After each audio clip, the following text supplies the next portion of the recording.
สวัสดีครับผู้ฟังทุกท่านครับพบกับรายการรักสิ่งแวดล้อมทางสวทแพร่ FM 91เมกะเฮิรตซ์ครับเช้าวันอังคารที่ 25 พฤศจิกายน 2568 อยู่กับผมแสวงเป้าเพชรเป็นผู้ดำเนินรายการครับกลับมาพบกับท่านผู้ฟังกันเหมือนเช่นเคยครับนะเริ่มต้นกับบรรยากาศอากาศที่พอได้หนาวเนาะนะครับนะหนาวมา2-3 วันแล้วโดยเฉพาะคนที่อยู่ตามยอดดอยเนาะอากาศน่าจะเย็นเยอะหน่อยเนาะเมื่อวานได้มีโอกาสขึ้นไปที่สถานีเครื่องส่งเนาะเย็น อากาศเย็นนะตอนเที่ยงวันนี้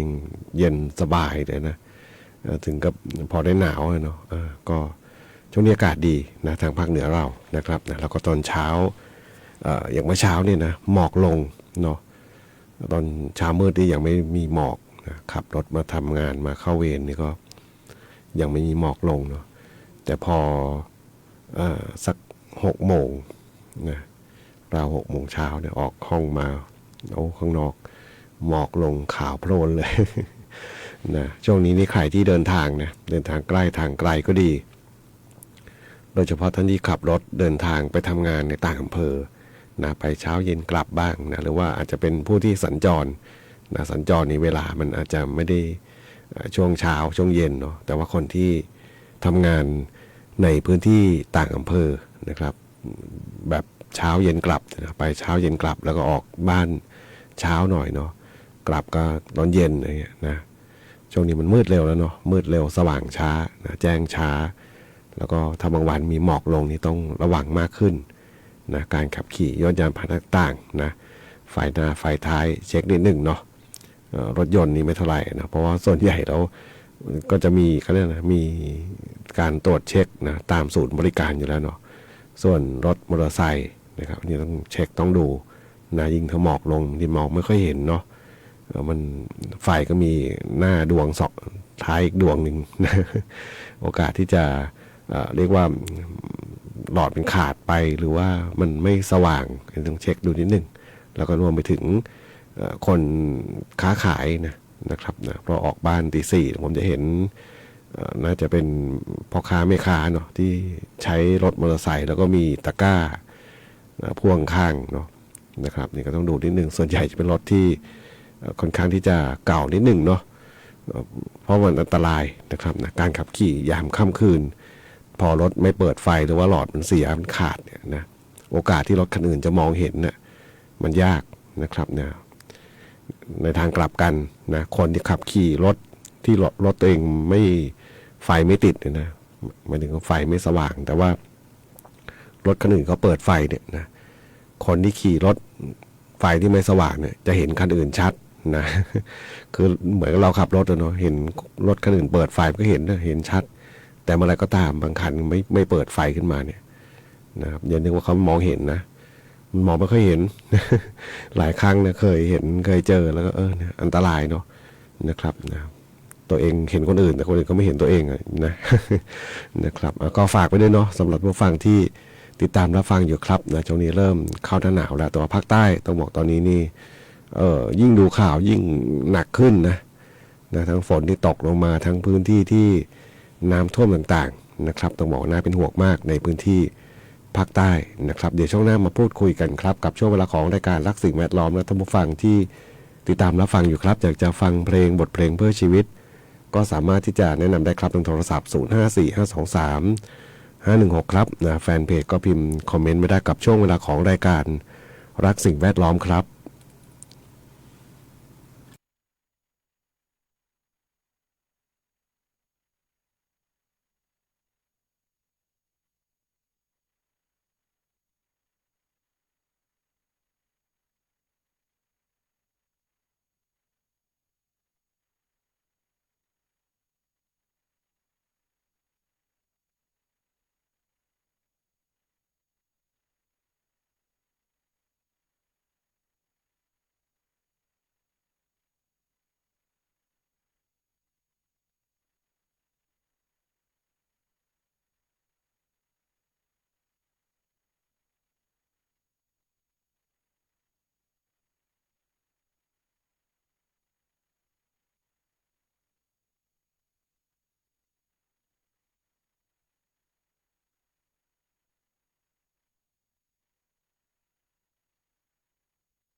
9:31 นาทีครับกับช่วงเวลาของรายการรักสิ่งแวดล้อมทางสวทแพร่ FM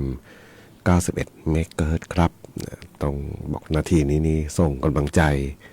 ไปยังพี่น้องชาวภาคใต้นะครับนะไม่ว่าจะเป็นพี่น้องประชาชนที่ได้รับผลกระทบจากฝนตกหนักนะต้องใช้คำว่าหนักหน่วงจริงๆนะดูข่าวมาวัน2 วันนะเข้าวันที่3แล้วนะครับนะดูเหมือนยังไม่ลดลาวาศอกเลยนะฝนที่ตกลงมานะเมื่อเช้าดูข่าวนะคือมองภาพกว้างรวมๆนะไอ้น้ำท่วมมาท่วมแล้วล่ะนะท่วมเยอะด้วยเนาะบางที่นี่แรงนะท่วมมิดหัวอย่างเงี้ยเนาะมิดศีรษะสูงมากนะแล้วแรงไหลแรงมองไปบนท้องฟ้านะครับนะดูจากด้านบนของจอนะที่ภาพวิดีโอถ่ายมาเนี่ยยังมีแต่กลุ่มเมฆเนาะแล้วก็ยังเป็นลักษณะเม็ดฝนที่ตกลงมาเติมลงมาอย่างต่อเนื่องนะครับบ้านหลังหนึ่งเมื่อเช้านี้ดูที่เป็นข่าวเนี่ยที่เจ้าหน้าที่เขาไปแล้วก็บังเอิญจริงๆนะที่ได้ยินเสียงการขอความช่วยเหลือดูสิบ้านจะมิดคือมีพื้นที่อยู่ในบ้านเนี่ยอีกนิดเดียวนะแล้วก็ไม่มีคนเดียวด้วยมีเด็กมีผู้ใหญ่ติดอยู่ข้างในนะเพราะว่าเขาบอกเขาคาดไม่ถึงนะว่ามันจะขึ้นมาอีกนะครับนะบอกเมื่อวานนี้ระดับเอวระดับเอวนี่ก็เยอะแล้วนะแต่ว่ายังออกมาไม่ได้เพราะว่าเขาก็รู้นะพอชาวบ้านก็รู้ว่ารถไม่รถสินะเรือที่ไปช่วยหรือว่าอะไรต่างๆเนี่ยมันมีไม่พอหรอกเนาะจะคือไปโทษไปเจอที่ผิดพลาดแต่ว่ามันเป็นพื้นที่ที่ท่วมกว้างมากนะท่วมทั้งเมืองนะท่วมเยอะมากนะครับนะก็ต้องยอมรับว่าหนักหนาสาหัสนะครับที่เล่าให้ฟังนี่เพราะเห็นภาพตั้งแต่ต้นจนจบเลยว่าอยู่ในบ้านแล้วก็เด็กร้องไห้เลยเนาะเพราะกลัวเนาะเพราะมีพื้นที่ที่อยู่ในบ้านได้อีกนิดเดียวนะอดข้าวมา2 วันนะบอกอดข้าวมา2 วันแต่ว่ามีบะหมี่กึ่งสำเร็จรูปอยู่เนาะนะครับลองนึกดูสิถ้ามันท่วมติดข้างในด้วยนะออกมาไม่ได้ด้วยเอานะนี่คือภาพเหตุการณ์แล้วก็อีกหลายๆเหตุการณ์ที่เกิดขึ้นนะที่เริ่มนะต้องบอกใช้คำว่าเริ่มทยอยมีภาพให้เราได้เห็นออกมาเนาะแล้วก็บางส่วนเนี่ยเข้าใจว่าไม่ใช่บางส่วนนะเกือบทั้งหมดเนาะระบบการสื่อสารนะล่มหมดนะเพราะอะไรนะเพราะว่าเมื่อเกิดภัยพิบัติแบบนี้นะภัยพิบัติแบบนี้เนี่ยนะคือไอ้เจ้าเขาเรียกอะไรเป็นจุดส่งสัญญาณโทรศัพท์ทั้งหลายเนี่ยเข้าใจว่าเสียหายเยอะนะฉะนั้นเนี่ยอย่าได้คาดหวังจากการสื่อสารโทรศัพท์นะเหมือนกับเคยเกิดแผ่นดินไหวลักษณะนี้นะหรือแม้แต่มีครั้งหนึ่งนะแถวบ้านเราแต่ว่านานละนะฝนตกหนักแล้วก็มีน้ำป่าลงมามันไปพัดเอาตู้คอนเทนเนอร์ที่เป็นเสาส่งสัญญาณโทรศัพท์ไปด้วยนะไม่ใช่แถวบ้านเรานะแถวอุตรดิตถ์นะถ้าจำไม่ผิดเนี่ยนะคือบริเวณนั้นก็จบเลยเนาะใช้เครื่องมือโทรศัพท์ไม่ได้นะครับนะคล้ายๆกันนะภาคใต้ผมว่าเหมือนกันแหละเนาะแล้วยิ่งท่วมหนักแบบนี้นี่เครื่องมือสื่อสารถึงแม้จะมีสัญญาณแต่ว่า 2-3 วันแล้วเนี่ยนะเครื่องมือที่มีอยู่ก็แบตเตอรี่ก็น่าจะหมดเนาะแล้วก็ไม่มีที่ชาร์จเพราะไฟไม่มีนะครับนี่คือความยากลำบากจริงๆเนาะแล้วก็ที่เห็นภาพเห็นเจ้าที่เขาส่งข้อมูลแล้วก็ทางกรมประชาสัมพันธ์นะโพสต์ขึ้นมาบอกขอความร่วมมือประชาชนในพื้นที่ที่ประสบภัยเนี่ยถ้าหากว่าได้ยินพวกเรือหรือว่าเจ็ตสกีทีมกู้ภัยที่กำลังปฏิบัติงานในพื้นที่นะว่าใช้วิธีโบกผ้านะหรือว่าใช้สัญลักษณ์ใดๆเพื่อที่จะขอความช่วยเหลือนะครับนะก็ต้องหาวิธีการเนาะนะครับตะโกนเรียกเนี่ยผมว่าบางทีก็ไม่ได้ยินนะเพราะว่าคนที่ขับขี่เรือหรือว่าพวกเจ็ตสกีผมมันเสียงมันดังเนาะคนที่อยู่บนเรือบนรถบนเรือบนสิ่งเหล่านี้มันเสียงมันจะดังอยู่แล้วเนาะนะครับแต่ว่าใช้สัญญาณใช้สัญลักษณ์อย่างอื่นที่จะขอความช่วยเหลือนะครับนะนี่คือเห็นภาพต่างๆก็บอกน่าเป็นห่วงเนาะแล้วก็เห็นประกาศจากทางกรมอุตุนิยมวิทยาเช้าวันนี้เนี่ยนะวันที่ฉบับที่21นะครับนะเช้าวันนี้บอกว่าภาคใต้ตอนล่างเนี่ย ยังคงมีฝนตกหนักในหลายพื้นที่และมีฝนตกหนักมากบางแห่งโดยเฉพาะบริเวณจังหวัดนครศรีธรรมราชพัทลุงสงขลาปัตตานียะลานราธิวาสตรังและสตูลนะครับนะนี่ยังคงต้องติดตามกันต่อเนาะเพราะว่าหลายๆพื้นที่นี่เรียกว่ามันจะมิดหลังคาแล้วนะครับสำหรับบ้านชั้นเดียวนะบ้าน2ชั้นนี่ก็ยังพอมีพื้นที่อาศัยด้านบนอยู่นะครับนะแต่ว่าถ้าน้ำแรงๆนี่ก็น่ากลัวเหมือนกันเนาะนี่คือบรรยากาศที่ได้เห็นนะผ่านหนังสือหน้าจอทีวีแล้วก็สื่อโซเชียลทั้งหลายในพื้นที่จังหวัดชายแดนภาคใต้นะครับทั้งในส่วนภาคใต้เองในชายแดนภาคใต้เองแล้วก็อาจจะภาคใต้ตอนกลางนะครับอย่างทางสงขลาหาดใหญ่นะครับนะต้องบอกหนักหน่วงมากนะสำหรับภัยธรรมชาติในปีนี้นะครับก็ร่วมส่งกำลังใจไปยังทีมงานที่ลงไปกู้ภัยแล้วก็พี่น้องประชาชนในพื้นที่ภาคใต้ด้วยนะครับไปฟังเพลงกันต่อครับกับช่วงเวลาของรายการรักสิ่งแวดล้อมทางสวทแพร่ FM 91 เมกะเฮิรตซ์ครับ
กับบทเพลงที่ได้รับฟังจบลงไปเสียงกับร้องของคุณหนูมิเตอร์ครับสำหรับงานเพลงน้ำฝน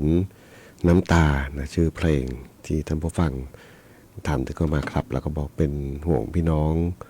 ในพื้นที่ภาคใต้นะครับต้องบอกปีนี้นี่น่าจะหนักมากนะและกว่าหลายๆใช้คำว่าหลัก10 ปีนะเห็นข้อมูลบางคนที่ให้ข้อมูลผ่านสื่อทั้งหลายบอกตั้งแต่เกิดมาก็ไม่เคยเห็นเคยเจอนะฝนตกแบบนี้เนาะนะน่าจะเป็นก็เรียกที่เขาเรนบอมหรือว่าฝนที่มันกระจุกตัวนะตกจุดใดจุดหนึ่งเป็นระยะเวลานานแล้วก็เหมือนบ้านเรานะบ้านเราก็มีนะไม่ใช่ไม่มีแบบนี้แต่เพียงว่าที่มันเม็ดโตๆนะตกมาแป๊บเดียวน้ำท่วมน้ำขังเนี่ยนะเราก็เองก็เคยเจอนะบ้านทั้งบ้านเรานะครับลักษณะเดียวกันเลยแล้วก็มันเป็นพื้นที่ที่กินบริเวณกว้างนะแล้วก็ดูจากอันนี้ดูจากเรดาร์อากาศนะที่เป็นแผนที่มีกลุ่มเมฆอะไรต่างๆเนี่ยเนาะต้องบอกเป็นแนวก้อนเมฆจะใช้คำว่ามหึมาก็ได้นะตลอดแนวเลยนะทางภาคใต้นะครับเพียงแต่ว่ามันอยู่ทางตอนบนมาเลเซียอินโดนีเซียแถวๆนั้นนะครับนะอินโดนีเซียผมว่าก็ตกเยอะนะถ้าดูอย่างเงี้ยนะนะเพียงแต่ว่าเราข่าวต่างประเทศเราไม่ค่อยได้เห็นเนาะเราก็จะเห็นเฉพาะบ้านเรานะครับเป็นแนวร่องมรสุมนะความกดอากาศต่ำที่พาดผ่านอยู่นะครับนะเกิดจากแรงปะทะของอากาศเย็นนะที่ลงมาแล้วก็ความกดอากาศต่ำนะก็จะเจอแบบนี้ปัญหาแบบนี้เพียงแต่ว่าบางปีเมฆมันน้อยฝนตกก็ตกไม่เยอะเนาะแต่ปีนี้มันเมฆมันเยอะนะแล้วก็ในอนาคตนะที่เขาคาดการณ์กันนะโดยภาวะโลกร้อนเนี่ยมันจะเป็นลักษณะเช่นนี้เพิ่มขึ้นนะภัยธรรมชาติที่มันมาแบบรุนแรงนะครับนะเพราะว่าการเปลี่ยนแปลงบางอย่างเนี่ยอาจจะใช้ระยะเวลาถ้าเป็นนับเวลาอายุไขมนุษย์นะเราอาจจะบอกว่ามันนานนะหลายปีแต่ถ้าเทียบอายุไขโลกนะไม่ถึงว่าอายุไขอย่างอื่นที่มันมากกว่าเราเนี่ยมันอาจจะแป๊บเดียวนะต้องเทียบอัตราส่วนให้ถูกนะเพราะบางคนบอกมันนานหลาย10 ปี20 ปีนะแล้วนี่เราเทียบกับอายุไขเราเนาะชีวิตมนุษย์เนี่ยเพียงแต่ว่าธรรมชาติที่มันเปลี่ยนไปนะโดยเฉพาะบางสิ่งบางอย่างที่มันเขาเรียกว่าขาดความสมดุลไปเนี่ยนะแล้วมันเปลี่ยนไปเนี่ยนะมันอาจจะมีผลกระทบที่เร็วขึ้นกว่าเดิมนะครับนะก็ต้องรอติดตามดูเนาะบางสิ่งบางอย่างก็ต้องดูแล้วก็อาจจะต้องใช้ก็เรียกนะมีนักคิดนักเขียนนักให้อะไรที่เขาเรียกว่าเป็นงานต่างๆนะออกมาเพื่อที่จะแก้ไขปัญหาต่อไปในอนาคตนะครับเพราะว่าเราปกติเราเนี่ยนะเรามักจะแก้ไขปัญหาเฉพาะหน้าเป็นแบบนี้แบบพอจบแล้วก็จบ แล้วเราก็ลืมนะเราก็ลืมเหมือนกับภาคเหนือเราเนี่ยนะเชื่อว่าหลายคนเริ่มจะลืมแล้วล่ะนะเชียงรายเชียงใหม่นะเมืองน่านนะครับนะแพร่เองก็ตามเนาะบางพื้นที่ที่ลักษณะภัยธรรมชาติเนี่ยบางคนก็ลืมแล้วเนาะ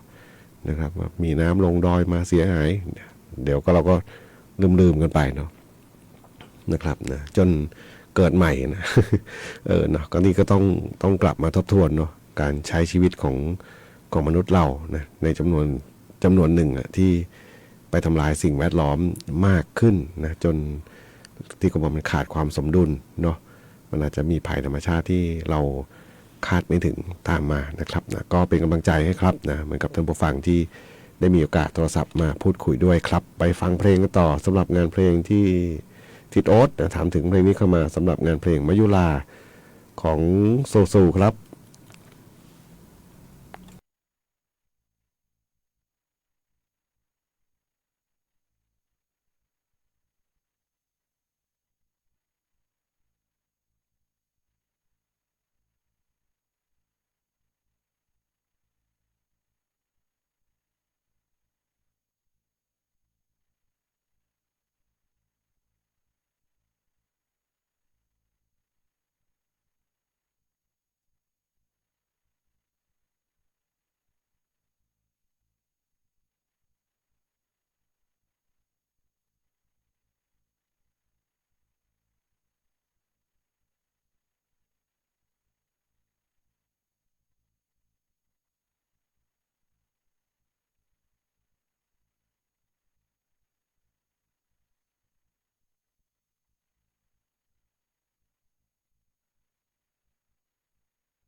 9:55 นาทีครับจบไปสำหรับบทเพลงของซูซูเสียงขับร้องของคุณทอมดันดีมายุรานะครับสำหรับทิดโอที่ถามถึงงานเพลงนี้เข้ามาครับขอบคุณท่านผู้ฟังที่ติดตามรับฟังครับทั้งในส่วนของทางคลื่นวิทยุแล้วก็ฟังทางสื่อออนไลน์วิทยุนี่เพราะสุดๆแหละติดออดีพี่ชายยังรับได้อยู่เนาะนะครับชัดเจนไหมเอ่ยน่าจะชัดเจนเนาะอากาศช่วงนี้อากาศเย็นนี้การรับคลื่นวิทยุจะค่อนข้าง